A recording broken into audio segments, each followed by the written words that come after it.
بسم اللہ الرحمن الرحیم رب اشرح لی صدری ویسر لی امری واحلل عقدۃ من لسانی یفقهوا قولی اللهم انفعنا بما علمتنا وعلمنا ما ينفعنا وزدنا علما فبشر عبادی الذین یستمعون القول فیتبعون احسنه اولئک الذین هداهم اللہ واولئک هم اولو الالباب اعوذ باللہ من الشیطان الرجیم بسم اللہ الرحمن الرحیم الیہ مرجعکم جمیعا وعد اللہ حقا الیہ مرجعکم جمیعا. الیہ اصل میں الہ ہے اور ہی ہے، طرف اس کے. مرجعکم لوٹنا ہے تمہارا، جمیعا سب کا. یہ ہے لفظی معنی، طرف اس کے تمہارا لوٹنا ہے سب کا، یعنی تم سب کا لوٹنا اس کی طرف ہے.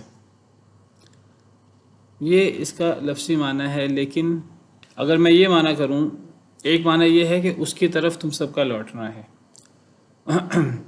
اور ایک معنی یہ ہے کہ اسی کی طرف تم سب کا لوٹنا ہے. الہی میں اصل میں چونکہ وہ پہلے آ گیا ہے الہی، تو اس میں حصر بھی پیدا ہو گیا.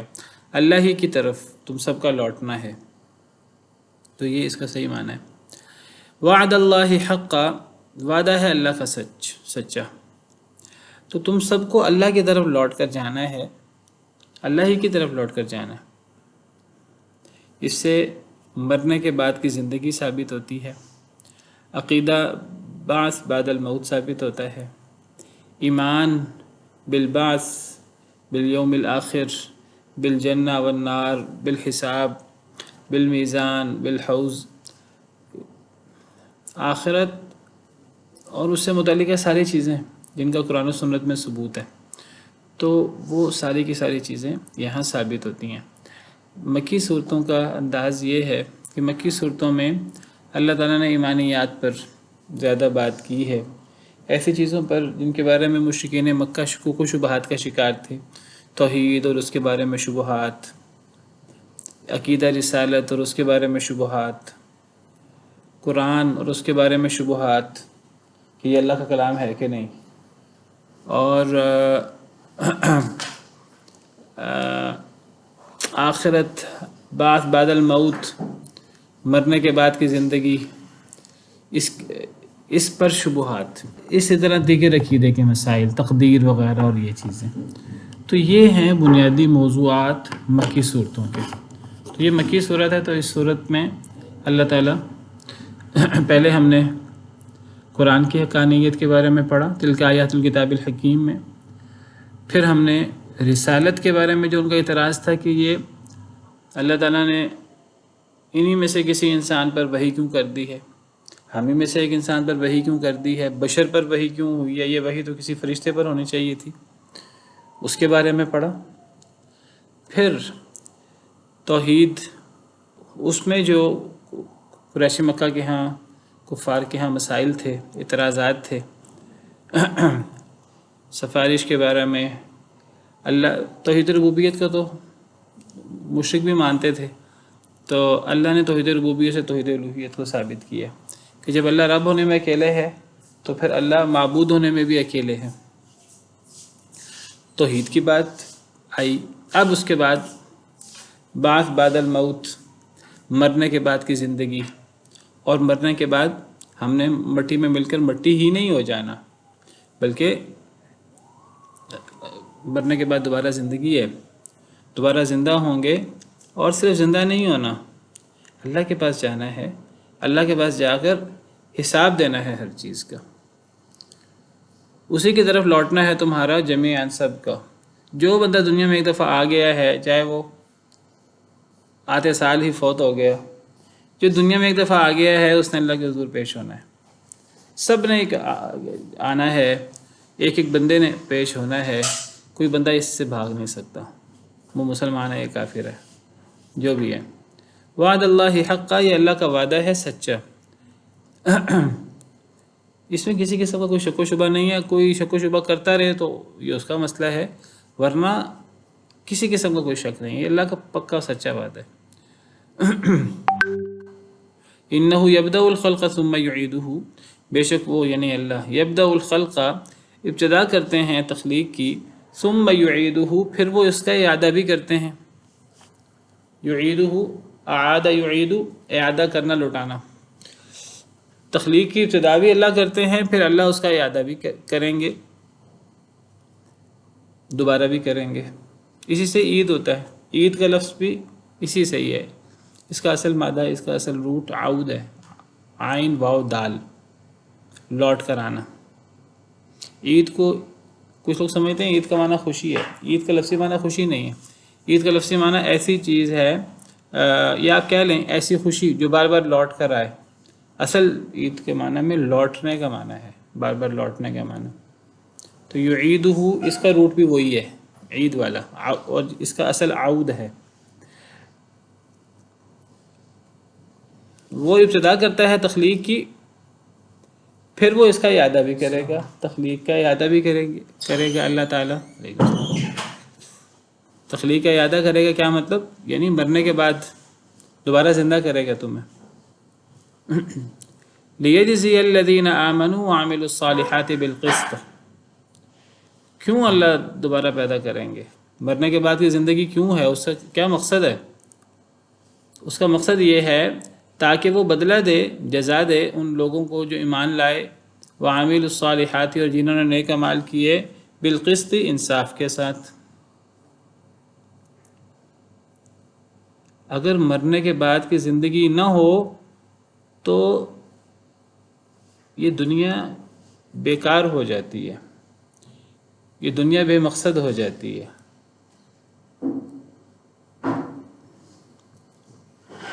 اللہ نے دنیا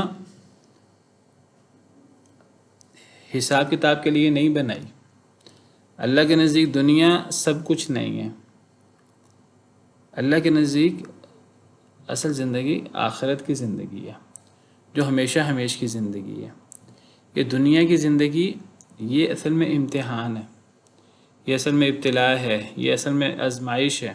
اللہ تعالیٰ نے یہاں آخرت کا مقصد بیان کیا ہے کہ اللہ جو ہے تمہیں دوبارہ زندہ کرے گا مرنے کے بعد. یہ نہیں پہلی دفعہ بھی اللہ نے ہی زندہ کیا ہے، پہلی زندگی بھی اللہ نے ہی دی ہے. پھر اس کے بعد موت ہے. اس موت کے بعد دوبارہ زندگی کا اعادہ، دوبارہ زندگی یعنی دوسری زندگی، وہ بھی اللہ رب العالمین ہی عطا کریں گے. یعنی محشر جو لگے گا، یوم الحساب جو ہوگا، جس کے بعد جنت جہنم. تو یہ کیوں ہے؟ یہ اس لیے ہے تاکہ اللہ نیک لوگوں کو، ایمان والوں کو اور نیک عمل کرنے والوں کو اللہ بدلہ دے انصاف کے ساتھ. وہ صرف نیک لوگوں کو بدلہ نہ دے بلکہ کافروں کو بھی. والذین کفروا لہم شراب من حمیم، اور وہ لوگ جنہوں نے کفر کیا ان کے لیے پینا ہوگا گرم پانی سے، کھولتے ہوئے پانی سے. وعذاب علیم بما کانوا یکفرون، اور دردناک عذاب ہوگا اس وجہ سے جو وہ کفر کرتے تھے. تو اللہ رب العالمین نے یہاں آخرت کا مقصد بیان کیا ہے کہ آخرت اس لیے ہے تاکہ دنیا کا بدلہ ملے، دنیا کے عمل کا بدلہ ملے. دنیا میں اچھا یہ ہے ایمان اور نیک عمل، تو اس کا بدلہ جنت کی صورت میں انصاف کے ساتھ انسان کو بدلہ ملے ایمان کا اور نیک عمل کا. اور اگر ایک انسان نے کفر کیا ہے، انکار کیا ہے، زندگی بے مقصد گزاری ہے، اللہ رب العالمین کے احکامات پر عمل نہیں کیا، تو اس کے لیے پھر ہمیشہ ہمیش کی زندگی میں کھولتے ہوئے پانی کو پینا ہو اور انواع قسم کے دردناک عذاب ہوں. اور اس کی وجہ اللہ رب العالمین کے ظلم زیادتی نہیں ہے، والعیاذ باللہ. اس کی وجہ، اس کا سبب لوگوں کا کفر ہے، دنیا کے اندر لوگوں کا انکار ہے کہ لوگ اگر اللہ کی بات کو نہ مانیں. تو یہ اللہ نے آخرت اور آخرت کا مقصد بیان کیا. اگر آخرت نہ ہو تو یہ دنیا بے مقصد ہو جاتی ہے، پھر گھوڑا گدھا برابر ہو جاتا ہے، پھر نیک اور بد برابر ہو جاتا ہے. اور اللہ جو عادل ہیں، جو انصاف کرنے والے ہیں، ان سے یہ بات بہت بعید ہے کہ اللہ صرف دنیا رکھیں، کیونکہ دنیا کے اندر یہ بات طے ہے کہ دنیا دار الجزا نہیں ہے. دنیا کو دار الجزا وہ سمجھے گا جو دنیا کو سب کچھ سمجھے گا. وہ کہے گا کہ دنیا کے اندر ہی بدلہ ہونا چاہیے ہر چیز کا. بہت سے لوگ کہتے ہیں ہر چیز کا بدلہ دنیا کے اندر ہونا چاہیے. ایتھیسٹ قسم کے لوگ، کفار قسم کے لوگ، اور کئی لوگ باقاعدہ اعتراض کرتے ہیں کہ اگر اس کائنات کا کوئی رب ہے، جو ملحدین ہیں ان کا سب سے بڑی دلیل کیا ہے ان کی نظر میں؟ وہ کہتے ہیں اگر اس دنیا کا کوئی، ہم تو کہتے ہیں اس دنیا کا کوئی خالق نہیں ہے، اگر اس دنیا کا کوئی خالق ہے تو دنیا کے اندر پھر ہمیں انصاف نظر آتا، دنیا کے اندر ہمیں ظلم نظر نہ آتا، یہ نظر نہ آتا، یہ ایک بندہ اچھا ہے اس کو بدلہ اچھا نہیں مل رہا، اس کے ساتھ اچھا سلوک نہیں ہو رہا، ایک بندہ برا ہے اور وہ نعمتوں میں زندگی گزار رہا ہے۔ بھئی یہ بات تو آپ تب کریں جب دنیا سب کچھ ہو۔ یہ کس نے کہا دنیا سب کچھ ہے؟ دنیا تو ہے ہی دارالابتلاء، دنیا کے اندر انصاف نہیں ہے۔ کس نے کہا دنیا انصاف کے لیے ہے؟ دنیا انصاف کے لیے نہیں ہے۔ کبھی دنیا کے اندر ہمیں نظر آ جاتی ہیں ایسی چیزیں کہ جن میں نیک بندے کو اس کے نیک اعمال کا بدلہ دنیا میں بھی مل جاتا ہے، کبھی برے شخص کو اس کے برے اعمال کا بدلہ ایک حد تک دنیا میں بھی مل جاتا ہے، لیکن اصل بدلہ نہیں ہے۔ اصل بدلہ تو آخرت ہے۔ اگر آخرت نہ ہو تو دنیا بے معنی ہو جاتی ہے۔ پھر اس اللہ رب العالمین پر بہت بڑا الزام آتا ہے، وہی الزام جو ایتھیسٹ لگاتے ہیں، وہ لگاتے ہیں دنیا کو سب کچھ سمجھتے ہوئے۔ اللہ تو کہتے ہیں کہ پورا پیکیج ہے دنیا آخرت ملا کر، اور اصل زندگی آخرت کی زندگی جو ہمیشہ ہمیش کی زندگی ہے، اس ہمیشہ ہمیش کی زندگی چاہے وہ اچھی ہے چاہے بری ہے، اس ہمیشہ ہمیش کی زندگی میں اور دنیا کی زندگی کا زمین و آسمان کا فرق ہے۔ اگر آخرت کی زندگی جو ہمیشہ ہمیش کی ہے اس کا دنیا سے مقابلہ کرنا ہو تو دنیا تو مچھر کے پر کے برابر حیثیت نہیں رکھتی۔ دنیا اور آخرت کا مقابلہ یہ ہے کہ اگر سمندر میں انگلی ڈالی جائے، اس انگلی کے ساتھ جو پانی لگتا ہے، دنیا کی نعمتوں کی اور دنیا کی مال و دولت کی اور دنیا کی چیزوں کی حقیقت آخرت کے مقابلے میں اس انگلی سے لگنے والے پانی اور سمندر کا جو مقابلہ ہے وہ بھی نہیں ہے۔ وہ پانی جو ساتھ لگتا ہے نا انگلی کے، وہ باقی نہیں رہتا، وہ خشک بھی ہو جاتا ہے، ہر چیز ختم ہو جاتی ہے، عدم ہو جاتا ہے۔ وہ پانی لگا بھی رہے نا تو وہ ایک قطرہ اور ایک طرف پورا سمندر ہے۔ تو دنیا اور آخرت کی حیثیت تو قطرہ اور سمندر کی بھی نہیں ہے، وہ قطرہ بھی ختم ہو جاتا ہے، خشک ہو جاتا ہے، وہ قطرہ بھی وقتی ہے، وہ بھی خشک ہو جائے گا 1 منٹ بعد 2 منٹ کے بعد۔ یہ ہے دنیا اور آخرت کا مقابلہ۔ تو اصل تو ہے ہی آخرت۔ اللہ رب العالمین کے لیے ایک لحاظ سے آپ سمجھیے بہت بڑا الزام ہے کوئی بندہ یہ کہے آخرت نہیں ہے۔ ایک تو اللہ پر اس لحاظ سے الزام ہے کہ ایک بندہ کہ اللہ مرنے کے بعد انسانوں کو پیدا نہیں کر سکتا، جیسے کفار کہتے تھے، یہ کیسے ہوگا کہ ہم مرنے کے بعد دوبارہ زندہ ہوں گے؟ ہمیں مرنے کے بعد کون زندہ کرے گا؟ ہمیں مٹی میں ملنے کے بعد ہمیں دوبارہ ہڈیوں کے پنجر کون بنائے گا؟ گوشت کون چڑھائے گا؟ دوبارہ ہمیں جیتا جاگتا انسان کون بنائے گا؟ حالانکہ ہم تو مٹی میں مل چکے ہوں گے، ہماری تو ہڈیاں تک بوسیدہ ہو چکی ہوں گی۔ یہ اللہ کے لیے ایک یعنی اللہ کی قدرت کے اوپر ایک بہت بڑا یعنی ایک سوال کھڑا کرتا ہے وہ شخص جو یہ بات کہتا ہے، اللہ کی قدرت پر اعتراض کرتا ہے، حالانکہ اللہ نے زمین و آسمان اور ہر چیز کو بنایا۔ یہ ساری چیزیں اللہ رب العالمین نے بنائی ہیں، جس کو مشرک بھی مانتے تھے۔ پھر مشرک یہ اعتراض کرتے تھے کہ ہم مرنے کے بعد دوبارہ زندہ کیسے ہوں گے؟ اچھا، ایک اور اعتراض سے اللہ پر ایک اور انداز سے اللہ پر بہت بڑا الزام ہے اگر آخرت نہ ہو تو اللہ پر بے انصافی کا الزام ہے۔ اللہ تعالیٰ فرماتے ہیں جو بندہ آخرت کو نہیں مانتا تو وہ در حقیقت مسلمان اور کافر کو، اللہ کے ماننے والے نہ ماننے والے کو برابر کر دیتا ہے۔ اللہ فرماتے ہیں جو ایک مسلمان اور کافر کو برابر سمجھے گا میں اس کو جہنم میں داخل کر دوں گا۔ یعنی کسی شخص کے جہنم میں داخل ہونے کے لیے یہی ایک وجہ ہی کافی ہے، کیونکہ یہ اللہ رب العالمین پر الزام ہے کہ اللہ کے نزدیک اللہ کی بات ماننے والا دنیا کا مسلمان اور اللہ کی بات نہ ماننے والا دنیا کا کافر، دنیا میں تو بدلہ ہے ہی نہیں پورا، نہ مسلمان کو پورا بدلہ ہے نہ کافر کو پورا بدلہ ہے۔ بدلہ تو اللہ نے آخرت میں دینا ہے۔ ایک بندہ کہ آخرت ہی نہیں ہے تو اللہ کو بے انصاف کہہ دیا اس نے مسلمان کافر کو برابر کر دیا، کیونکہ دنیا کے اندر بہت زیادہ فرق نہیں ہوتا ظاہری نعمتوں کے اعتبار سے۔ کبھی ہمیں کافر وہ مسلمان کے مقابلے میں زیادہ نعمتوں میں نظر آ رہا ہوتا ہے۔ حضرت موسیٰ اور فرعون کو دیکھ لیں، ظاہری نعمتیں تو فرعون کے پاس زیادہ ہیں، نبی صلی اللہ علیہ وسلم کے دور میں نبی صلی اللہ علیہ وسلم جو ہیں وہ آپ لیٹے ہوئے تھے چٹائی پر، حضرت عمر آئے، آپ اٹھے، آپ کے جسم مبارک پہ کپڑا تو نشان تھے، حضرت عمر رونا شروع ہو گئے، اے اللہ کے رسول آپ تو اللہ کے نبی ہیں اور آپ اس کائنات کے افضل ترین ہستی ہیں، اور آپ کی یہ کیفیت، اور وہ روم فارس کو دیکھیں اور کیسر و کسریٰ کو دیکھیں کہ وہ دنیا میں کتنی عیش کر رہے ہیں۔ تو آپ نے کہا اے عمر تم ابھی تک بات سمجھے ہی نہیں، حقیقت کیا ہے؟ دنیا یعنی دنیا سب کچھ ہے، دنیا کے اندر مقابلہ ہونا ہے، دنیا تو کچھ بھی نہیں ہے مقابلہ کرنے کے لیے، اصل تو آخرت کا مقابلہ ہے، اور آخرت میں بہت فرق ہوگا مسلمان اور کافر کا۔ اللہ وہاں بتائیں گے کہ میں نے مومن کو کیا بدلہ دیا ہے اور کافر کو کیا بدلہ دیا ہے۔ مومن کے لیے لامتناہی نعمتیں ہیں اور کافر کے لیے پانی کا گھونٹ بھی نہیں ہے۔ ملے گا پانی تو کھولتا ہوا پانی ملے گا، کھانا ملے گا تو زقوم کا درخت ملے گا جو کھولتا ہوا، جو الگ عذاب ہے۔ تو اگر دنیا کو سب کچھ سمجھ لیا جائے تو ایک تو اللہ کی قدرت پر اعتراض ہے، نمبر دو اللہ پر بے انصافی کا اعتراض ہے، الزام ہے۔ اللہ تعالیٰ فرماتے ہیں وَمَا خَلَقْنَا السَّمَاءَ وَالْأَرْضَ وَمَا بَيْنَهُمَا بَاطِلًا، ہم نے آسمان زمین کو باطل نہیں بنایا۔ سورہ صاد میں ہم نے ان کو باطل نہیں بنایا۔ کیا مطلب باطل نہیں بنایا؟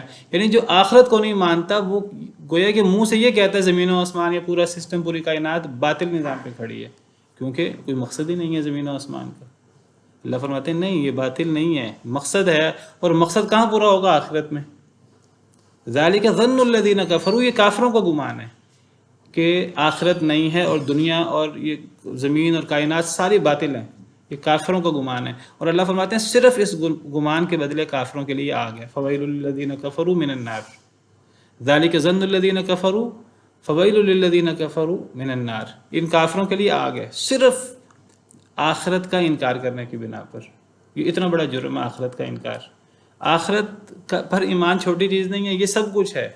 آخرت ہے تو انسان دنیا کے اندر ڈرے گا بھی گناہ کرنے سے، آخرت کا تصور نہیں ہے تو انسان کو کوئی شرم نہیں ہے، کوئی حیا نہیں ہے، کوئی اس کو ڈر نہیں ہے کسی کا، کیا کرے کیا نہ کرے۔ پھر اللہ فرماتے ہیں ام نجعل الذین آمنوا وعملوا الصالحات کالمفسدین فی الارض، اگر آخرت نہیں ہے تو اس کا مطلب کیا ہے؟ ایمان والے اور زمین میں فساد کرنے والے برابر ہیں۔ تو اللہ فرماتے ہیں کیا ہم ایمان والوں کو اور زمین میں فساد کرنے والوں کو برابر کر دیں؟ ام نجعل المتقین کالفجار، کیا ہم متقی اور فاجر شخص کو برابر کر دیں؟ اگر آخرت نہیں ہے تو ایک متقی شخص اور ایک فاسق و فاجر شخص کا دنیا میں کوئی بہت زیادہ فرق نہیں ہے، بہت فرق نہیں ہے دنیا کے اندر ان کے مقام کا، وہ فرق تو آخرت میں ہونا ہے۔ کہ اللہ تعالیٰ نے آخرت کا مقصد یہ بیان کیا ہے تاکہ ایمان والوں اور نیک عمل کرنے والوں کو انصاف کے ساتھ بدلہ ملے، اور تاکہ جو کافر لوگ ہیں ان کو ان کے کفر کی، ان کے انکار کی بدترین سزا ملے، دردناک عذاب کی صورت میں، کھولتے ہوئے پانی کو پینے کی صورت میں، والعیاذ باللہ۔ تو آخرت کا انکار در حقیقت یہ ایک تو اللہ رب العالمین کے عدل اور انصاف کے اوپر ایک اس کا انکار ہے اور اللہ کے لیے بہت بڑا الزام ہے، اور نمبر دو یہ اللہ رب العالمین کی قدرت کے اوپر اعتراض ہے۔ حدیث مبارکہ میں آتا ہے اللہ تعالیٰ فرماتے ہیں کہ آدم کا بیٹا مجھے گالی بھی دیتا ہے اور آدم کا بیٹا میری تکذیب بھی کرتا ہے۔ نبی صلی اللہ علیہ وسلم نے فرمایا، یعنی نبی صلی اللہ علیہ وسلم نے حدیث قدسی بیان کی، آپ نے فرمایا کہ اللہ فرماتے ہیں آدم کا بیٹا ابن آدم مجھے گالی دیتا ہے اور میری تکذیب بھی کرتا ہے۔ اس کا مجھے گالی دینا یہ ہے کہ وہ کہتا ہے کہ میری اولاد ہے، اور اس کا میری تکذیب کرنا وہ یہ ہے کہ وہ کہتا ہے کہ میں اسے ایک دفعہ پیدا کرنے کے بعد دوبارہ پیدا نہیں کر سکتا، میں اسے پہلی دفعہ پیدا تو وہ مانتا ہے کہ اللہ نے پیدا کی ہے، لیکن کہتا ہے دوبارہ اللہ پیدا نہیں کر سکتے۔ تو یہ انکار ہے، یہ اللہ کی قدرت کا انکار ہے۔ اب اس آیت کریمہ میں اللہ تعالیٰ نے آخرت کا ذکر کیا، آخرت کا ذکر کرنے کے ساتھ اللہ تعالیٰ نے اللہ کی قدرت پر جو اعتراض ہوتا ہے کہ اللہ مرنے کے بعد دوبارہ پیدا نہیں کر سکتے، اللہ نے اس کا جواب بھی دیا ہے عقلی، اور پھر اللہ نے آخرت کا اور اخروی زندگی جنت جہنم کا اللہ نے مقصد بھی بیان کیا۔ مقصد بیان کے لیے لیجزی الذین آمنوا وعملوا الصالحات بالقسط والذین کفروا لهم شراب من حمیم وعذاب علیم بما کانوا یکفرون، اور جو ان کا اعتراض ہے کہ مرنے کے بعد ہم مٹی میں مل جائیں گے، تو مٹی میں ملنے کے بعد ہمیں کون زندہ کرے گا، یہ اللہ کی قدرت پر اعتراض ہے۔ اللہ نے اس کا عقلی جواب دیا۔ اس کا عقلی جواب اللہ نے کیا دیا ہے کہ جو پہلی دفعہ پیدا کر سکتا ہے وہ دوبارہ پیدا کیوں نہیں کر سکتا؟ انہ یبدأ الخلق ثم یعیدہ، بے شک وہ اس نے تخلیق کی ابتدا بھی اس نے کی ہے، یعنی پہلی دفعہ پیدا اس نے کیا ہے، تو وہ اس کا اعادہ بھی وہ دوبارہ کر سکتا ہے۔ اس کے لیے کیا مشکل ہے، وہ دوبارہ اعادہ کر دے گا اس کا۔ یہ بات تو مسلمہ ہے، کسی بھی عقل والے سے پوچھ لیا جائے کہ کسی چیز کو پہلی دفعہ بنانا مشکل ہوتا ہے، دوسری دفعہ بنانا تو مشکل نہیں ہوتا نسبتاً۔ اگر آپ دیکھیں اللہ کے لیے تو، یعنی اگر ہم عام بات کریں تو دوسری دفعہ بنانا تو بہت آسان ہے، پہلی دفعہ بنانا مشکل ہوتا ہے۔ پہلی دفعہ ایک چیز انوینٹ ہو جائے، پھر اس کے بعد اس کی کاپیاں بنانا اور پھر اس کے بعد اس کو آگے چلانا، یہ تو کوئی بڑی چیز نہیں ہے۔ کوئی بھی چیز ایجاد ہوتی ہے تو اس چیز کی پہلی ایجاد وہ ایک بڑی ایجاد شمار ہوتی ہے، تو اس کے بعد پھر بار بار اس چیز کا بننا وہ تو ایک بہت بڑی چیز شمار نہیں ہوتی۔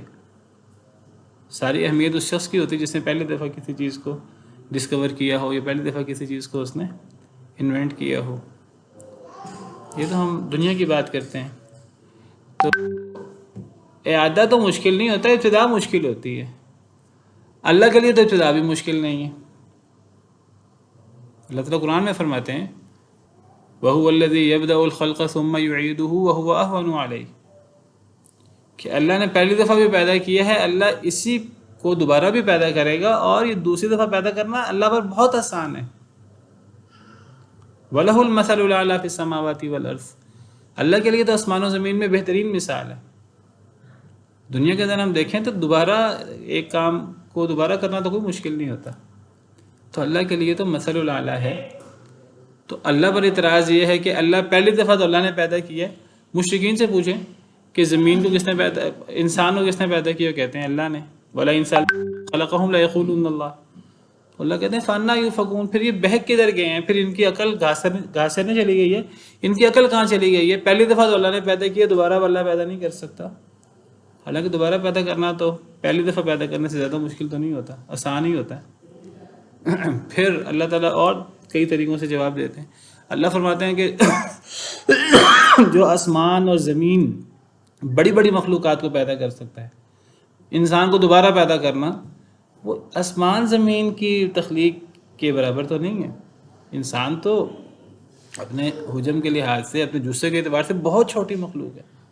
انسان کی کیا حیثیت ہے اتنی بڑی زمین کے سامنے، اور زمین کی کیا حیثیت ہے اتنے دیگر اجرام فلکی اور دیگر ستاروں سیاروں کے سامنے، اور پھر آسمان کے سامنے، کائنات کے سامنے زمین کی کیا حیثیت ہے۔ زمین کی حیثیت ہماری گلیکسی میں اگر کبھی اس کو دیکھا جائے تو زمین نظر ہی نہیں آئے گی۔ اگر اس کو چھوٹا کر کے دیکھا جائے تو زمین نظر ہی نہیں آتی ہماری گلیکسی کے اندر صرف، اور کتنی گلیکسیز ہیں، اربوں خربوں، اور یہ وہ چیزیں جو ابھی تک ڈسکور ہوئی ہیں، ابھی آگے کتنی ڈسکور ہوتی ہیں۔ تو اللہ فرماتے ہیں اولیس الذی خلق السماوات والارض بقادر علی ان یخلق مثلهم بلا وهو الخلاق العلیم، سورہ یاسین میں۔ کیا وہ ذات جس نے آسمان زمین کو پیدا کیا ہے وہ ان دوبارہ پیدا نہیں کر سکتا؟ کیوں نہیں؟ اللہ تو خلاق العلیم ہے، اللہ تو خالق نہیں ہے، الخلاق ہے، بہت زبردست پیدا کرنے والا ہے اور بہت جاننے والا ہے۔ اللہ کی قدرت تو یہ ہے انما امرہ اذا اراد شیئا ان یقول له کن فیکون۔ اللہ کا معاملہ تو یہ ہے، اللہ نے کسی شے کا ارادہ کرنا ہو، اللہ کن کہتے ہیں وہ چیز ہو جاتی ہے۔ تم اللہ کی قدرت پر کیا اعتراض کر رہے ہو؟ تو اللہ تعالیٰ نے یہاں عقلی جواب بھی دیے ہے دوبارہ زندگی کا، جس کا مشرکین اور کفار بہت سارے اس کے بارے میں شکوک و شبہات میں مبتلا ہیں۔ اللہ نے اس کا عقلی جواب دیا ہے، ایسا جواب کہ جس کے اوپر کوئی اعتراض نہیں ہو سکتا، اور پھر اللہ نے اس کا مقصد بھی بیان کیا۔ پھر اللہ فرماتے ہیں هو الذی جعل الشمس ضیاء والقمر نورا وقدرہ منازل لتعلموا عدد السنین والحساب، وہ ذات ہے جس نے بنایا سورج کو ضیاء بہت روشن، والقمر نورا اور چاند کو منور، وقدرہ منازل، اور مقدر کر دیں اس کی منزلیں، چاند کی منزلیں بنا دیں، لتعلموا عدد السنین والحساب، تاکہ تم جانو سالوں کی تعداد اور حساب، ما خلق اللہ ذلک الا بالحق، نہیں پیدا کیا اللہ نے یہ چیزیں مگر بالحق، حق کے ساتھ، یہ چیزیں اللہ نے پیدا کی ہیں حق کے ساتھ، حق کے ساتھ کا مطلب ہے کہ اللہ نے انہیں پیدا کیا، اللہ کے علاوہ کسی اور نے پیدا نہیں کیا، اور حق کا مطلب یہ بھی ہے کہ اللہ نے یہ چیزیں بمقصد پیدا کی ہیں، بے مقصد باطل پیدا نہیں کی، اور یہ چیزیں باطل کب ٹھہرتی ہیں؟ یہ ساری چیزیں جب آخرت نہ ہو تو، جیسے میں نے بھی آپ کے سامنے سورہ صاد کی آیت رکھی تھی نماز سے پہلے، اللہ نے یہ چیزیں بے مقصد پیدا نہیں کی کہ آخرت نہ ہو۔ جہاں اللہ تعالیٰ دنیا کے بے مقصد ہونے کی بات کرتے ہیں نا، وہاں آخرت کی بات ہوتی ہے، اور جو لوگ آخرت کا انکار کرتے ہیں ان کو اللہ کہتے ہیں کہ گویا کہ تم دنیا کو بے مقصد بیان کر رہے ہو۔ سورہ مومنون میں اللہ فرماتے ہیں افحسبتم انما خلقناکم عبثا، کیا تم گمان کرتے ہو کہ ہم نے تمہیں عبث پیدا کیا، فضول پیدا کیا، وانکم الینا لا ترجعون، اور تم نے ہماری طرف لوٹ کر نہیں آنا۔ یعنی دنیا عبث کب بنتی ہے، انسان کی زندگی بے مقصد کب بنتی ہے؟ جب انسان کا یہ عقیدہ ہو کہ اس نے اللہ کے پاس لوٹ کر نہیں جانا۔ اور پھر اللہ فرماتے ہیں فتعال اللہ الملک الحق، کہ اللہ بہت بلند ہے۔ اللہ جب بھی بلند یا پاکی کا لفظ بولتے ہیں نا اپنے لیے، تو اللہ پر کوئی الزام ہوتا ہے تو اللہ اس الزام سے، اللہ کہتے ہیں اللہ اس الزام سے بہت پاک ہے، اللہ اس الزام سے بہت بلند ہے۔ تو یہ اللہ پر بہت بڑا الزام ہے، کوئی بندہ آخرت کا انکار کرے تو بے مقصدیت کا اور بے انصافی کا بہت بڑا الزام ہے اللہ پر۔ تو اللہ فرماتے ہیں کہ اللہ جو حقیقی بادشاہ ہے وہ بہت بلند ہے اس الزام سے کہ وہ دنیا کو بے مقصد بنا دے، آخرت نہ ہو، جزا سزا نہ ہو، کافر اور فاسق و فاجر اور ایک متقی شخص برابر ہو جائیں۔ بہت بڑا الزام ہے، لا الہ الا ہوا رب العرش الکریم، اللہ کے علاوہ کوئی معبود برحق نہیں، وہ تو عرش کریم کا رب ہے۔ یعنی ایک انسان بے مقصد کام نہیں کرتا، ایک ناقص مخلوق، تو عرش کریم کا رب بے مقصد کام کرے گا؟ کبھی بھی نہیں کرے گا۔ تو فرمایا ما خلق اللہ ذلک الا بالحق، نہیں پیدا کیا اللہ نے ان چیزوں کو مگر حق کے ساتھ، مقصد کے ساتھ۔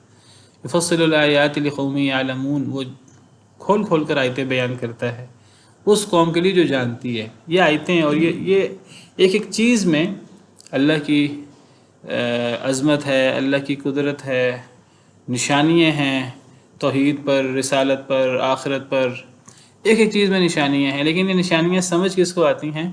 جو جانتی ہے، جو عقل کرتی ہے، جو غور کرتی ہے، اسے یہ چیزیں سمجھ آتی ہیں، ہر ایک کو یہ چیزیں سمجھ نہیں آتی۔ تو اس آیت کریمہ میں اللہ تعالیٰ نے دوبارہ اپنی عظمت اور اپنی شان بیان کر رہے ہیں، اور اپنی عظمت اور شان بیان کرتے ہوئے اللہ فرماتے ہیں اللہ کی عظمت اور شان یہ ہے کہ اس سورج کو بنانے والا اللہ ہے، اور اللہ نے سورج کتنی بڑی مخلوق ہے اللہ تعالیٰ کی، اس سورج کو اللہ نے صرف پیدا نہیں کیا بلکہ اللہ نے اسے روشن بنایا ہے۔ سورج کی روشنی بہت تیز ہے، اور پھر چاند کو بھی اللہ نے بنایا ہے، اللہ نے تخلیق کیا ہے، اور چاند کو اللہ نے منور بنایا ہے۔ ضیاء سے مراد بھی روشنی اور نور سے مراد بھی روشنی۔ بعض علماء فرق کرتے ہیں، کہتے ہیں ضیاء سے مراد زیادہ تیز روشنی ہوتی ہے، نور سے مراد بھی روشنی ہوتی ہے جو کچھ مدھم ہوتی ہے۔ بعض کہتے ہیں ضیاء سے مراد ایسی روشنی ہے، تیز روشنی جو اپنی ہو، اور نور سے مراد ایسی روشنی ہے جو کسی دوسری چیز کی ریفلیکشن سے ہو۔ بہرحال اللہ نے سورج کو بھی پیدا کیا اور سورج کو روشنی والا بنایا، اور چاند کو بھی اللہ نے پیدا کیا اور چاند کو منور بنایا ہے، اور اللہ نے چاند کی منزلیں بنائی ہیں، چاند کی منزلیں اللہ نے بنائی ہیں۔ منزلوں سے کیا مراد ہے؟ چاند کی منزلوں سے مراد روزانہ ہم چاند کو دیکھیں تو چاند اصل میں کسی مخصوص منزل تک پہنچتا ہے، اور اس مخصوص منزل پر پہنچنے کی وجہ سے جب وہ ہمیں نظر آتا ہے زمین سے تو وہ چھوٹا بڑا نظر آتا ہے۔ چاند کی منزلیں ہیں تو وہ روزانہ ایک مخصوص منزل پہ پہنچتا ہے، جب ایک مخصوص منزل پہ پہنچتا ہے تو وہ ہمیں زمین سے اس کا سائز چھوٹا بڑا نظر آتا ہے۔ یہ مراد ہے چاند کی منزلوں سے۔ یہاں اللہ نے صرف یہ بتایا کہ اللہ نے چاند کی منزلیں مقدر کی ہیں. دوسری آیت میں اللہ نے اس کی وضاحت بھی کی ہے کہ چاند کی منزلوں سے مراد کیا ہے. تو وہ اللہ رب العالمین فرماتے ہیں سورہ یاسین میں کہ چاند کی منزلوں سے مراد والقمر قدرناہ منازل، سورہ یاسین آیت نمبر 39. چاند کو ہم نے مقدر کر دی اس کی منزلیں، حتیٰ عاد کالعرجون القدیم، حتیٰ کہ چاند لوٹ آتا ہے ایک پرانی ٹہنی کی طرح. یہ مراد ہے چاند کی منزلوں سے، یعنی چاند کی منزلیں اللہ نے بنائی ہیں. چاند منزلوں پر منزلیں طے کرتا رہتا ہے، مخصوص جگہوں پر پہنچتا ہے، وہاں پہنچتا ہے، آپ سمجھیے بڑا ہوتا رہتا ہے، بڑا ہوتا رہتا ہے، بڑا ہوتا رہتا ہے. ایک وقت آتا ہے پورا ہو جاتا ہے ہمیں جو نظر آتا ہے، پھر وہ چھوٹا ہوتا رہتا ہے، چھوٹا ہوتا رہتا ہے، چھوٹا ہوتا رہتا ہے. پھر ایک وقت آتا ہے کہ وہ باریک چاند رہ جاتا ہے. حتیٰ عاد کالعرجون القدیم، جیسے پرانی ٹہنی ہوتی ہے. ٹہنی اور پرانی، جو ٹہنی پرانی ہو جائے وہ سیدھا ہو جائے تو وہ سیدھی بھی نہیں رہتی، ٹیڑھی ہو جاتی ہے، کمان کسی صورت اختیار کر لیتی ہے. تو چاند کی یہ صورت ہوتی ہے. تو یہ مراد ہے منزلوں سے چاند کی شکلیں. تو اللہ نے چاند کی منزلیں بنائیں. اب یہ سورج اور چاند کی تخلیق میں اللہ کی بہت بڑی قدرت ہے، اور چاند کی جو ہمیں منزلیں نظر آتی ہیں اس میں اللہ کی بہت بڑی قدرت ہے. تو اس سورج اور چاند سے ہوتا کیا ہے؟ لِتَعْلَمُوا عَدَدَ السِّنِينَ وَالْحِسَابِ، تاکہ تم جانو سالوں کا حساب، سالوں کی تعداد اور حساب، اور تم حساب کر سکو، مختلف چیزوں کا تم حساب کر سکو. بعض لوگ کہتے ہیں کہ یہ جو اللہ نے فرمایا تاکہ تم جانو سالوں کی تعداد اور حساب، بعض لوگ اس کو جوڑتے ہیں چاند سے اور چاند کی منزلوں سے. صحیح بات یہ ہے کہ لِتَعْلَمُوا عَدَدَ السِّنِينَ وَالْحِسَاب کا تعلق سورج اور چاند کی منزلوں دونوں کے ساتھ ہے. یعنی اس کو سالوں کی تعداد جاننے کا اور حساب جاننے کا تعلق صرف چاند کے ساتھ نہیں ہے. اللہ نے اس آیت کریمہ میں صرف چاند اور چاند کی منزلوں کا ذکر نہیں کیا، اللہ نے سورج کی عظیم تخلیق کا بھی ذکر کیا، اور سورج کے روشن ہونے کا بھی ذکر کیا، اور چاند کی عظیم تخلیق کا ذکر کیا، اور چاند کے منور ہونے کا ذکر کیا، اور پھر چاند کی منزلوں کا ذکر کیا. اور پھر اللہ نے فرمایا یہ چیزیں اس لیے ہیں، ان کا مقصد یہ ہے تاکہ تم سالوں کی تعداد جانو اور حساب جانو. سالوں کی تعداد کا تو چاند سے پتہ لگتا ہے، چاند کی منزلوں سے. سالوں کی بنیاد کیا ہے؟ سالوں کی بنیاد مہینے ہیں، اور مہینے کی بنیاد دن ہے. 30 دن ہوتے ہیں یا 29 دن ہوتے ہیں تو مہینہ ہوتا ہے، اور 12 مہینے ہوتے ہیں تو سال ہوتا ہے. اور یہ سسٹم اللہ نے زمین و آسمان کی تخلیق کے ساتھ ہی بنایا ہے. جب اللہ نے زمین و آسمان کی تخلیق کی تھی نا، تو اسی وقت اللہ نے 12 مہینے بھی مقرر کر دیے تھے. ان عدۃ الشہور عند اللہ 12 شہرا فی کتاب اللہ یوم خلق السماوات والارض. سورہ توبہ میں اللہ فرماتے ہیں، ہم پیچھے پڑھ آئے ہیں کہ اللہ کے نزدیک مہینوں کی تعداد 12 مہینے ہے اللہ کے قانون میں. تب سے ہے جب سے اللہ نے آسمان و زمین کو پیدا کی. ان 12 مہینوں میں سے 4 مہینے حرمت والے ہیں. تو یہ جو سالوں کی تعداد ہے اس کی بنیاد مہینے ہے، اور مہینے کی بنیاد دن ہے. دن ہو یا مہینہ ہو، اس کی پہچان کا ایک بڑا ذریعہ چاند ہے. اگر کوئی قوم حساب نہ بھی کرے آج کیا تاریخ ہے، آج کیا تاریخ ہے، آج کیا تاریخ ہے، حساب کیے بغیر جب بھی چاند نظر آئے گا، باریک کالعرجون القدیم نظر آئے گا، تو وہ گویا کہ نیا مہینہ شروع ہو گیا ہوگا. ویسے دنوں کا حساب بھی ہو جاتا ہے. جب 14ویں کا چاند ہو تو پتہ لگ جاتا ہے کہ یہ 14ویں کا چاند ہے. جب چاند آپ سمجھے آدھا ہو جائے تو وہ 6، 7ویں کا 8ویں کا چاند ہوتا ہے، یا وہ 20ویں، 21ویں، 22ویں کا چاند ہوتا ہے. تو اگر حساب نہ بھی کیا جائے تو اللہ نے ایسا عظیم ایک سسٹم بنایا ہے کہ کوئی حساب نہ بھی رکھے تو چاند کو دیکھ کر ہی ایک اندازہ کر سکتا ہے کہ آج کیا تاریخ ہے. اور مہینے کا تو فوراً پتہ لگ جاتا ہے. چاند 2-3 دن نظر ہی نہیں آتا، اور پھر نظر آتا ہے باریک، جس دن نظر آتا تو نیا مہینہ ہوتا ہے. تو جب مہینوں کی پہچان چاند سے ہے تو سال کی تعداد بھی چاند سے ہے. تو صرف اللہ نے سالوں کی تعداد جاننے کے لیے نہیں، بلکہ اور دوسرے حساب بھی، والحساب، اور حساب بھی. یہ حساب ضروری نہیں کہ یہ دنوں کا ہو، مہینوں کا ہو، سال کا ہو. یہ حساب گھنٹوں کا بھی ہو سکتا ہے. الحساب یہ الگ ہے. بہت سی چیزیں ان میں جو ہے وہ مہینے اور سال کاؤنٹ ہوتے ہیں، بہت سی چیزوں میں دن اور گھنٹے وغیرہ کاؤنٹ ہوتے ہیں. دنیاوی ایسی چیزیں بھی ہیں اور ایسی چیزیں ان کا تعلق دین کے ساتھ بھی ہے. دنیا کے کاروبار ہوتے ہیں، دنیا کے معاہدے ہوتے ہیں. لوگ جی یہ اتنے مہینے کا معاہدہ ہے، یہ اتنے سال کا معاہدہ ہے. دنیاوی کاروبار میں مدتیں مقرر کی جاتی ہیں. دین کے معاملے میں سالوں کی تعداد کی، مہینے کی تعداد کی اور حساب کتاب کی بڑی اہمیت ہے. نکاح طلاق کے معاملات میں اہمیت ہے. شوہر فوت ہو جائے یا طلاق ہو جائے تو اس کا تعلق مہینوں کے ساتھ ہے.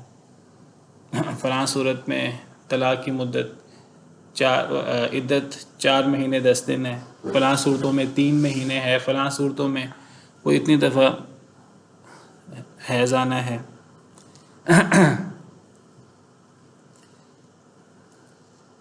اسی طرح مہینے ہیں، حرمت والے مہینے ہیں. حرمت والے مہینے ان کے مخصوص احکام ہیں. حرمت والے مہینے کب شروع ہوئے چاند سے پتہ لگے گا.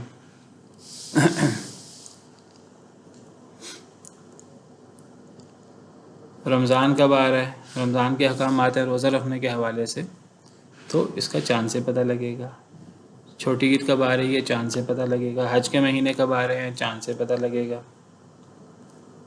نمازوں کا وقت کب آ رہا ہے، نمازوں کا حساب سورج سے پتہ لگے گا. مغرب کی نماز کب پڑھنی ہے، یعنی اب تو گھڑیاں آ گئیں. جب گھڑیاں نہیں تھیں تو سورج غروب ہو گیا تو مغرب کا وقت ہو گیا. سورج ڈھلنا شروع ہو گیا تو ظہر کا وقت شروع ہو گیا.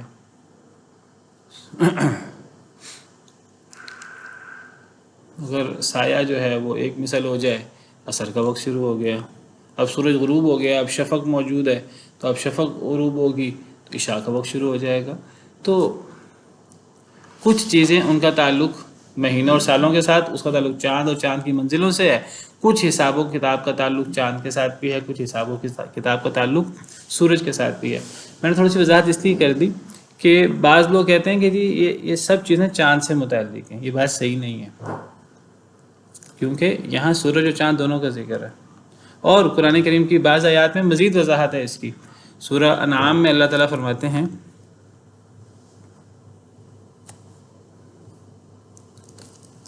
جعل اللیل سکنا والشمس والقمر حسبانا.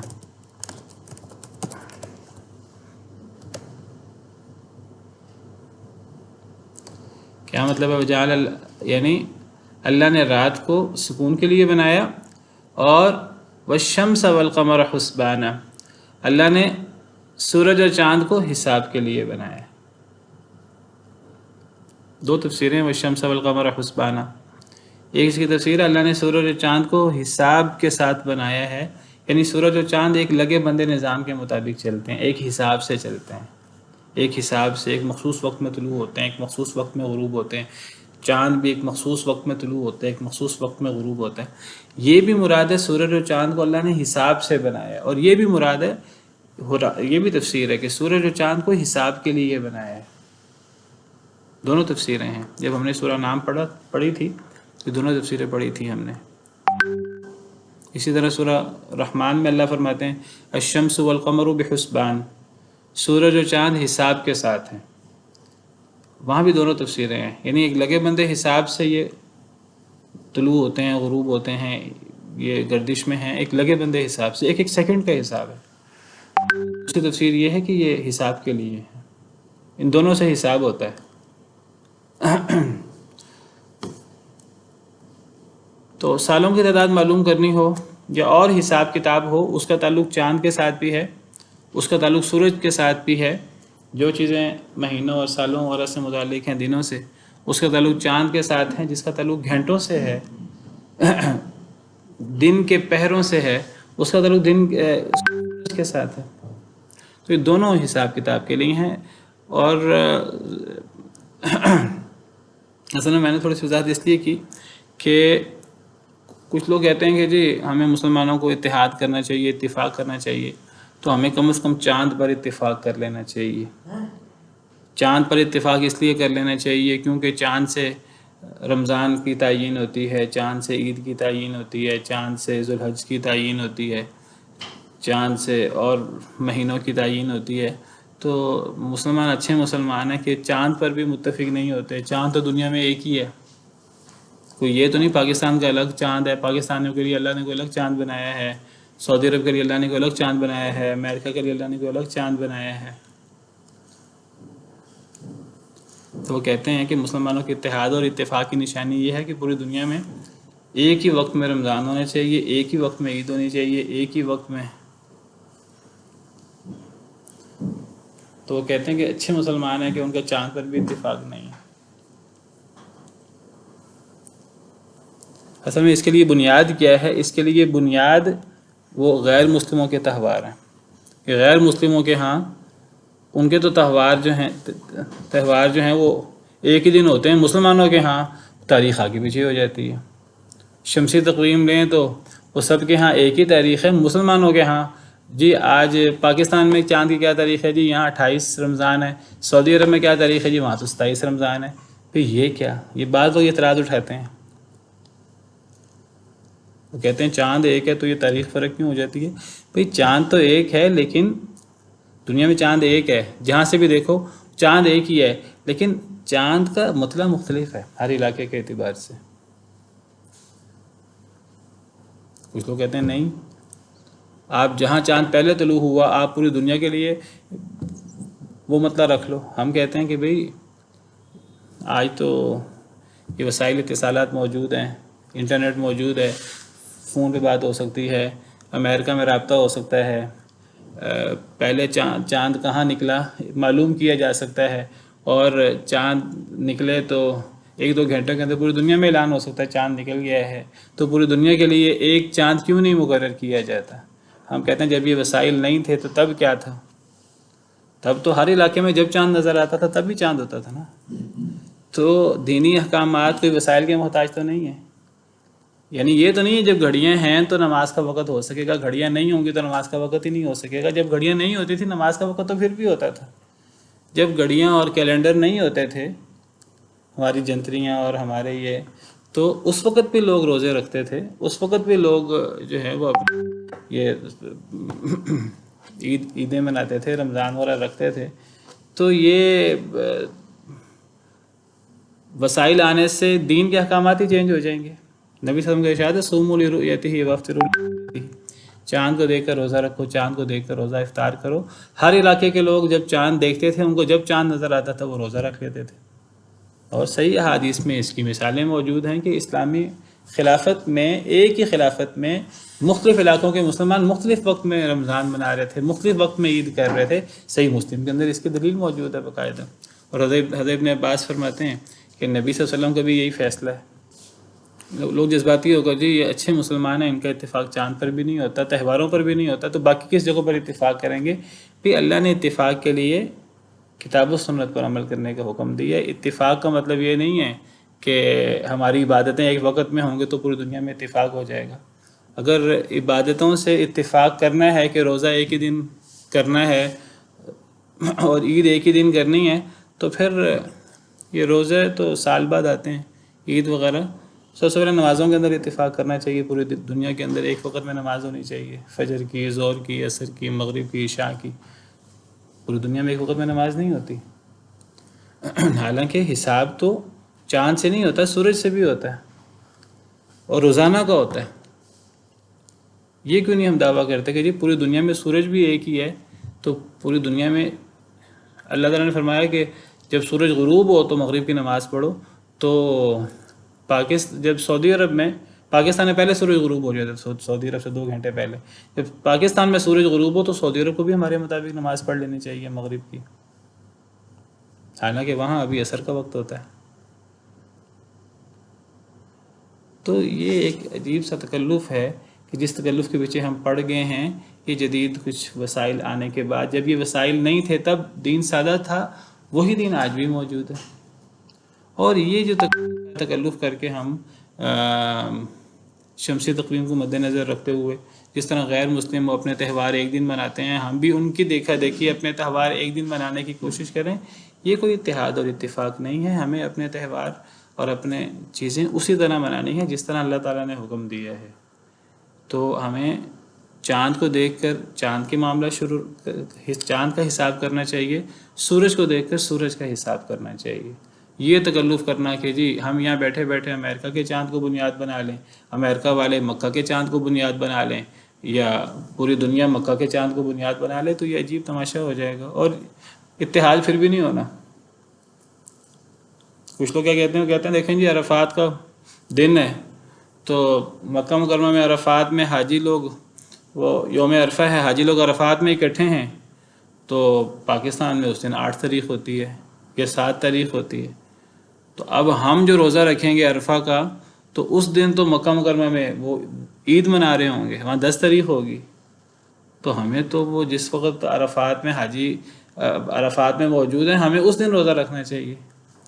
میں کہتا ہوں کہ یہ چیز ممکن کیسے ہے؟ ہم ایک خیال قائم تو کر لیتے ہیں، چیز ممکن کیسے ہے؟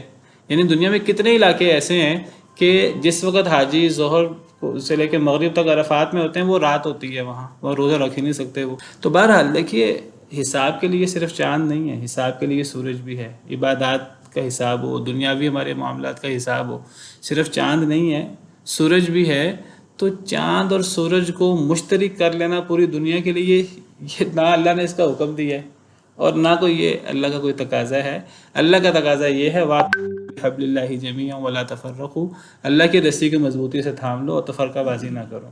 ہم مستقوں میں، فرقوں میں اور زبان کی بنیاد پر اور ملکوں کی بنیاد پر ہم تقسیم ہو جائیں. اللہ نے فرمایا نہیں، سب اللہ کی کتاب پر اکٹھے ہو جاؤ. اتفاق کرنا ہے تو اللہ کی کتاب پر اتفاق کریں. تو باقی یہ اس قسم کی چیزوں کو علاقائی چیزیں ہیں، ان کو علاقوں کے ساتھ رہنے دیں. تو بہرحال حساب، تاکہ تم سالوں کی تعداد جانو، تاکہ تم حساب جانو. ما خلق اللہ ذلک الا بالحق، اللہ نے یہ چیزیں نہیں پیدا کی مگر با مقصد، حق کے ساتھ.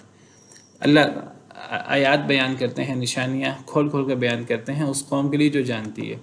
ان فی اختلاف اللیل والنہار وما خلق اللہ فی السماوات والارض لآیات لقوم یتقون، بے شک رات اور دن کے اختلاف میں، یہاں اختلاف خا لام فا سے ہے، تو یہاں اختلاف سے مراد آگے پیچھے ہونا، رات اور دن کا آگے پیچھے ہونا. ان فی اختلاف اللیل والنہار، بے شک رات اور دن کے آگے پیچھے ہونے میں، آگے پیچھے ہونے سے مراد یعنی پہلے رات آتی ہے دن آتا ہے، پھر رات آتی ہے پھر دن آتا ہے، یہ مراد ہے رات اور دن کے اختلاف سے. جس طرح اللہ تعالیٰ دوسری آیت میں فرماتے ہیں وَهُوَ الَّذِي جَعَلَ اللَّيْلَ وَالنَّهَارَ خِلْفَةً، اللہ نے رات اور دن کو ایک دوسرے کے آگے پیچھے بنایا ہے. یہ نہیں ہو سکتا کہ رات کے بعد دوبارہ رات آ جائے، یہ نہیں ہو سکتا کہ دن کے بعد دوبارہ دن آ جائے، یہ نہیں ہو سکتا کہ رات ہو تو رات ہی رہے ہمیشہ ہمیشہ. اللہ کا بہت بڑا احسان ہے کہ رات کے بعد دن آتا ہے، دن کے بعد رات آتی ہے. رات کو اللہ نے آرام کے لیے بنایا ہے، دن کو اللہ نے کام کے لیے بنایا ہے. اللہ فرماتے ہیں کہ اللہ کی بہت بڑی قدرت ہے، اللہ کا بہت بڑا احسان ہے کہ قُلْ أَرَأَيْتُمْ إِنْ جَعَلَ اللَّهُ عَلَيْكُمُ اللَّيْلَ سَرْمَدًا إِلَى يَوْمِ الْقِيَامَةِ، اگر اللہ تعالیٰ رات ہی کر دیتا ہمیشہ قیامت تک کے لیے، من الہ غیر اللہ یأتیکم بضیاء، اللہ کے علاوہ کون معبود تھا تمہارا جو تمہیں دن لاتا، دن کی روشنی لاتا؟ کوئی نہیں لا سکتا تھا. پھر اللہ فرماتے ہیں قُلْ أَرَأَيْتُمْ إِنْ جَعَلَ اللَّهُ عَلَيْكُمُ النَّهَارَ سَرْمَدًا إِلَى يَوْمِ الْقِيَامَةِ، اگر ہمیشہ دن نہیں رہتا، رات ہوتی نا، من الہ غیر اللہ یأتیکم بلیل تسکنون فیہ، کون معبود تھا اللہ کے علاوہ جو رات لاتا جس رات میں تم آرام کر سکتے؟ دن کے اندر وہ سکون اور آرام کبھی نہیں ہو سکتا جو رات کے اندر ہوتا ہے. انسان دن کے اندر رات کو نہ سوئے، دن کے اندر سو جائے، وہ تھکاوٹ اور وہ جو انسان ایک دفعہ فریش ہے وہ دن کی نیند سے فریش نہیں ہو سکتا، اور رات کے اندر وہ دن والا کام بھی نہیں ہو سکتا. وَمِن رَحْمَتِهِ جَعَلَ لَكُمُ اللَّيْلَ وَالنَّهَارَ، اللہ کی رحمت ہے کہ اللہ نے تمہارے لیے رات بھی بنائی، دن بھی بنایا، لِتَسْكُنُوا فِيهِ، تاکہ رات میں تم سکون اختیار کرو، وَلِتَبْتَغُوا مِن فَضْلِهِ، تاکہ تم دن میں اللہ کا فضل تلاش کرو، وَلَعَلَّكُمْ تَشْكُرُونَ، اور تاکہ تم ان نعمتوں پر اللہ کا شکر ادا کرو. اللہ کی بہت بڑی رحمت ہے۔ تو یہ رات اور دن کا ایک دوسرے کے پیچھے آنا یہ اللہ کی بہت بڑی قدرت ہے۔ اگر یہ کہا جائے کہ زمین کی یہ زمین ہے، آسمان ہے اور اجرام فلکی ایک علوی پورا سسٹم ہے، ایک زمین کی بڑی ترین علامتوں میں سے بڑی ترین زمین کی جو اللہ کی نشانیاں ہیں رات اور دن، یہ بہت بڑی اللہ کی نشانی ہے۔ اللہ نے قرآن کریم میں کئی جگہ پر رات اور دن کو اور آسمان اور زمین کو، جس طرح آسمان اور زمین کی تخلیق کو اللہ نے اپنی بڑی قدرت قرار دیا ہے، اسی طرح اللہ نے رات اور دن کی تخلیق کو اور رات اور دن کے ایک لگے بندے سسٹم کو اللہ نے اپنی بہت بڑی قدرت قرار دی ہے۔ جیسے یہ اگلی آیت میں آ رہا ہے جی، شکر ادا کرنا چاہیے کہ ہم ایسے علاقوں میں رہتے ہیں جہاں رات دن آتا رہتا ہے۔ کچھ ایسے علاقے جیسے ایک ویڈیو آپ نے شیئر کی تھی جس میں 6 مہینے وہ دن ہی رہتا ہے اور اس کے بعد رات ہوتی ہے، تو ہمیں اللہ کا شکر ادا کرنا چاہیے۔ اللہ نے ہمیں رات بھی دیا ہے اور دن بھی دیا ہے۔ باقی یہ چیزیں مختلف علاقوں میں فرق ہوتی ہیں۔ کسی علاقے میں کوئی علاقے ہیں ان میں پورا سال رات اور دن تقریباً برابر رہتا ہے۔ اچھا، رات اور دن میں صرف رات اور دن ہونا یہ اللہ کی قدرت نہیں ہے، یہ رات اور دن کا آگے پیچھے ہونا یہ اللہ کی بہت بڑی قدرت ہے۔ پھر اس رات اور دن کا کبھی رات میں دن داخل ہو جاتا ہے، کبھی دن میں رات داخل ہو جاتی ہے، یعنی کبھی رات لمبی ہو جاتی ہے، کبھی دن لمبا ہو جاتا ہے۔ اب ہمارے ہاں آپ دیکھیں پاکستان میں لاہور میں آپ دیکھیے کہ یعنی 12 گھنٹے کے بھی رات اور دن ہوتے ہیں، ٹھیک ہے، اور 10 گھنٹوں کی رات اور 14 گھنٹوں کا دن بھی ہو جاتا ہے، اس سے لمبا بھی ہو جاتا ہے، اور 10 گھنٹوں کا دن اور 14 گھنٹوں کی رات بھی ہو جاتی ہے۔ تو یہ بھی رات اور دن کی بہت بڑی ایک نشانی ہے کہ اللہ رات کو دن میں داخل کر دیتے ہیں اور دن کو رات میں داخل کر دیتے ہیں۔ اور بعض علاقوں میں سعودی عرب وغیرہ میں یہ رات اور دن پورے سال میں رات اور دن کا فرق کم پڑتا ہے، ہمارے علاقے میں رات اور دن کا فرق زیادہ بھی پڑ جاتا ہے۔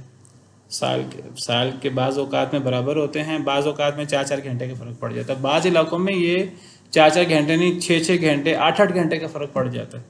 ایسے وقت بھی آتے ہیں کہ 18 گھنٹے رات ہوتی ہے، 6 گھنٹے دن ہوتا ہے، اور ایسے وقت بھی آتے ہیں انگلینڈ وغیرہ میں کہ 6 گھنٹے جو ہے وہ دن ہوگا یا رات ہوگی اور 18 گھنٹے دن ہوگا۔ اور بعض علاقے ایسے بھی ہیں جو آپ نے کہا کہ وہاں دن اور رات بعض اوقات میں اتنے چھوٹے ہو جاتے ہیں کہ وہ محسوس ہی نہیں ہوتا، اور وہ لگتا ہے کہ وہ 6 کے 6 مہینے جو ہے دن آ رہا ہے اور 6 کے 6 مہینے رات ہے۔ تو بہرحال ہم جیسے علاقوں پر اللہ کا احسان نسبتاً زیادہ ہے، اللہ کی بہت بڑی قدرت ہے، اللہ نے دن اور رات بنائے ہیں، اور دونوں سے ہمیں دیکھیں بعض علاقوں میں زیادہ موسم ہوتے ہیں، بعض علاقوں میں زیادہ موسم نہیں ہوتے۔ کہتے ہیں پاکستان پر اللہ کا بہت بڑا احسان ہے کہ پاکستان میں ہر قسم کا موسم آپ کو مل جاتا ہے، گرمی کا موسم بھی مل جاتا ہے، سردی کا موسم بھی مل جاتا ہے۔ بعض علاقوں میں آپ کو ایک ہی موسم ملتا ہے پورے سال میں، بعض علاقوں میں آپ کو پورے سال میں گرمی ملے گی، بعض علاقوں میں پورے سال سردی ملے گی۔ یہاں آپ کو گرمی بھی ملے گی، سردی بھی ملے گی، بہار بھی ملے گا، خزاں بھی ملے گا، صحرا بھی ملے گا، پہاڑی علاقے بھی ملیں گے، سمندر بھی ملیں گے، صحرا بھی ملیں گے آپ کو۔ پاکستان کے اوپر اللہ کے بہت بڑے احسانات ہیں، اللہ کے مختلف ملکوں پہ مختلف لوگوں پہ مختلف قسم کے احسانات ہوتے ہیں۔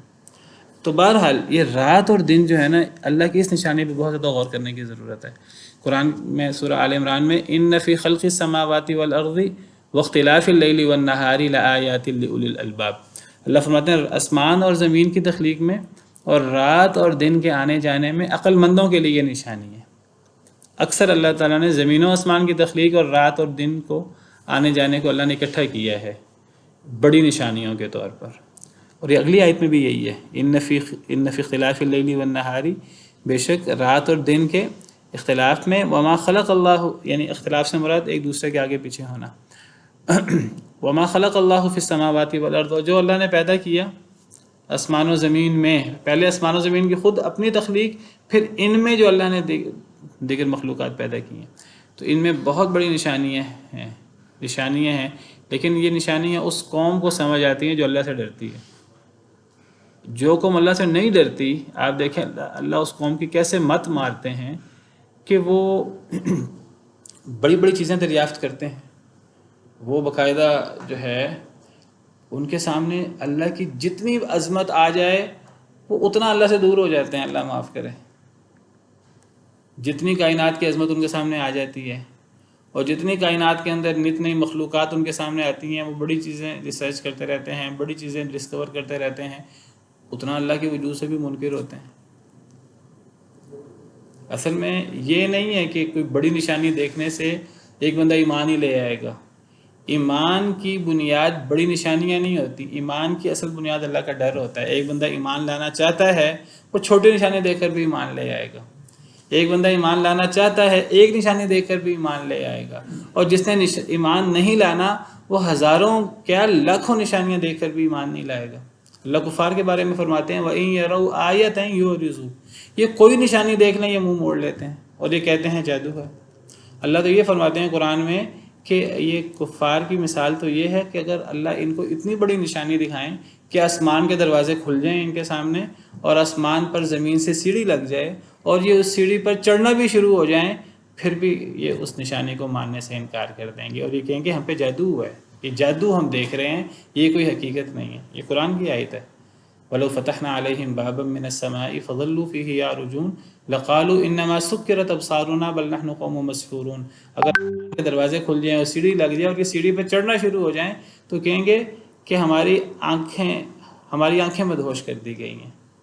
جیسے کفار نے نبی صلی اللہ علیہ وسلم سے معجزہ مانگا، آپ نے اللہ کے حکم سے انگلی کی، چاند 2 ٹکڑے ہو گیا، تو کفار اس پہ اعتراض کرنے لگے نہیں یہ تو چاند 2 ٹکڑے نہیں ہوا، کچھ دیر کے لیے چاند 2 ٹکڑے ہو گیا۔ اللہ نے قرآن میں بھی اس کا ذکر کیا، اقتربت الساعۃ وانشق القمر، اور اسی پہ اللہ نے کہا ہے کہ یہ جو نشانی دیکھ لیں یہ اس کو ماننے سے انکار کر دیں گے۔ جس نے ماننا ہوتا ہے اس کے لیے ایک نشانی کافی ہے، اس کے لیے چند نشانیاں کافی ہیں، اور جس نے نہیں ماننا، اس کائنات کے ذرے ذرے میں اللہ کی قدرت اور اللہ کی عظمت اور اللہ کی توحید کی نشانیاں، ایک ایک ذرے میں، اس کائنات کی ہر چیز میں۔ ماننے کے لیے عقل کی ضرورت ہے، اللہ کے ڈر کی ضرورت ہے، تقویٰ کی ضرورت ہے۔ تقویٰ ہوتا ہے تو نشانی نظر آتی ہے، ورنہ جس نے اعتراض کرنا ہے وہ تو یہ بھی اعتراض کرتا ہے کہ قرآن میں یہ مچھر کی مثال کیوں ہے، قرآن میں مکھی کی مثال کیوں ہے، قرآن میں فلاں چیز، یعنی قرآن جو اللہ نے ہدایت کے لیے اتارا وہ قرآن ہی ان کے لیے ضلالت کا باعث بن جاتا ہے۔ اللہ فرماتے ہیں یضل بہ کثیرا ویہدی بہ کثیرا، اللہ اس قرآن کے ذریعے بہت سے لوگوں کو گمراہ کرتے ہیں، اس قرآن کے ذریعے اللہ بہت سے لوگوں کو ہدایت دیتے ہیں۔ تو یہ نہیں ہوتا کوئی بندہ ہدایت حاصل کرنا چاہتا ہے اللہ گمراہ کر دیتے ہیں، کوئی بندہ جو ہے وہ ہدایت حاصل نہیں کرنا چاہتا اللہ زبردستی ہدایت دے دیتے ہیں۔ نہیں، جو اللہ سے ڈرتا ہے اس کو اللہ کی طرف سے ہدایت نصیب ہوتی ہے، اس کو یہ چیزیں سمجھ آتی ہیں۔ جو اللہ سے نہیں ڈرتا تو وہ بڑی بڑی اللہ کی قدرتیں دیکھ کر اتنا اللہ سے دور ہو جاتا ہے۔ اب بڑے بڑے سائنسدان ہیں یورپ کے اور ان جگہوں کے، وہ اتنے بڑے بعض دفعہ ملحد ہو جاتے ہیں۔ والعیاذ باللہ۔ سبحان ربک رب العزۃ عما یصفون وسلام علی المرسلین والحمد للہ رب العالمین۔